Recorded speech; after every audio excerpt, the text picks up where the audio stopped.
Welcome dear students. जैसा कि आपको पता ही है, हमने रिप वैन विंकल जो लेसन है यूनिट 5 का, उसका हमने 2 पार्ट पढ़ लिए हैं। और आई होप कि आप सब बच्चों ने यहाँ तक इसको रीड किया होगा, इस लेसन को, और साथ ही इसको अंडरस्टैंड भी किया होगा। आज हम इस लेसन का लास्ट पार्ट रीड करेंगे और उसकी वर्कशीट भी करेंगे। Then start. As he near the village he met a number of people, but he didn't know any of them. The villagers also stared at him, equally surprised. Who is this man? Said one.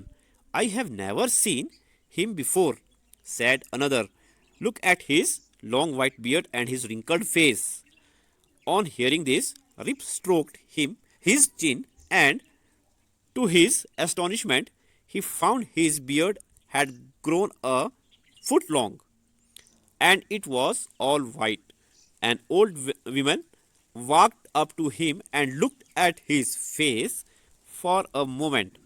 Then she exclaimed, "It is Rip Van Winkle. Welcome home again, old neighbor. Where have you been these 20 long years?" तो ये आपका last part का हमने English में read किया। अब मैं इसका हिंदी में इसका मीनिंग करवाता हूँ।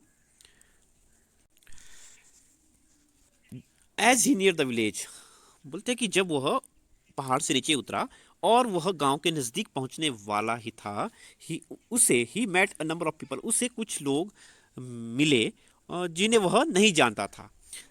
उसके बाद the villagers also stared, villagers गांव वालों ने, जो गांव के जो लोग थे, स्टेयर्ड मतलब घूरना, एक टक देखना, तो उन लोगों ने उसे एक टक देखा और बड़े हैरानी के साथ, सरप्राइज्ड, हैरानी, आश्चर्य के साथ देखा, जिस प्रकार से रिप वैन विंकल उनको देख रहा था।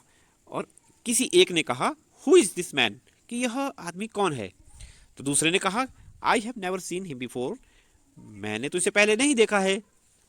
Look at his long white beard and his wrinkled face, wrinkled मतलब झुर्रियों वाला फेस, चेहरा। तो दूसरे ने कहा कि इसके झुर्रियों वाले चेहरे को देखो और लंबी लंबी दाढ़ी को देखो।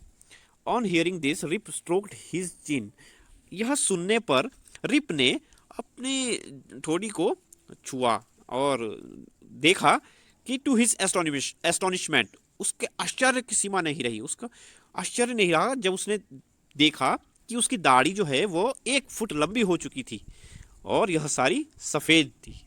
इन सब बातों से रिप वैन विंकल अनजान था, उसे नहीं था पता। An old woman walked up to him, एक बूढ़ी औरत उसके पास आई और उसने उसके चेहरे को देखा कुछ क्षण के लिए। देन शी एक्सक्लेम्ड मतलब हैरानी से, हैरान होकर कुछ बोलना।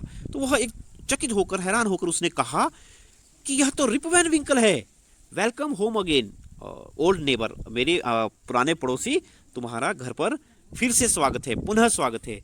Where have you been these 20 long years, तुम 20 वर्षों के इतने लंबे समय तक कहाँ थे। तो यह जो स्टोरी है वो, उसमें लास्ट में यही हम देखते हैं कि रिप वैन विंकल जब पहाड़ से वापस नीचे उतरा तो गांव में बहुत कुछ बदल चुका था और गांव के लोग उसे पहचानते नहीं थे, और वह 20 वर्षों बाद वापस आया था, नींद से जागा था, वह एक आलसी व्यक्ति था।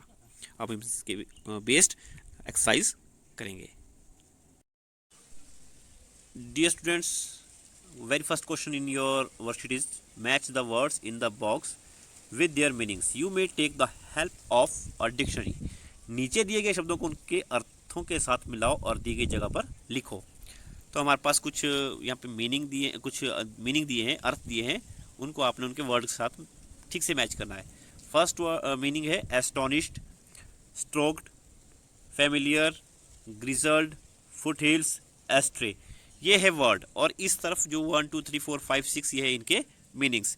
तो राइट शब्द, जो सही शब्द है, उसको सही अर्थ के साथ हमें मैच करना। तो इसका आंसर है टू रब जेंटली, ये मीनिंग है, तो इसका आंसर है stroked. To be surprised, astonished. Known to you, familiar, near the lower part of a mountain, foothills, with grey hair, grizzled, away from the correct path, astray. Now is say whether the following sentences are true or false. यहाँ पे आपको three sentences दे रखे हैं. Rip was away for 20 years because he was asleep on the mountains. Yes, this is true. The drink from the barrel made him fall asleep for 20 years. Yes, it's true. Nobody recognized Rip when he came back because he had reached the wrong village. गांव पहुंचने पर किसी ने भी उसको rib को नहीं पहचाना था क्योंकि वो गलत गांव में आ गया था. No, this is false. ये आपने सेकंड क्वेश्चन भी आपने कर लेना है. The third question is question number 3. Pick out the names of games mentioned in the story. उन खेलों के नाम छांटो जो अध्याय में बताए गए हैं. रिप वैन विंकल जो स्टोरी है उसमें कुछ गेम्स के नाम आए हैं, स्पोर्ट्स के नाम आए हैं जो कि बॉक्स में दिए गए हैं. उनमें से आपने वो छांट कर लिखने हैं, जैसे flying kites, 9 pins, shooting marbles, mountain climbing, shooting, skipping, hopping. तो इसका आंसर है first flying kites, second 9 pins, third shooting marbles, fourth mountain climbing. तो ये 4 गेम्स जो हैं वो इस लेसन में स्टोरी में आई हैं. आपने यहाँ से इसके आंसर देखकर वर्कशीट भी करनी है.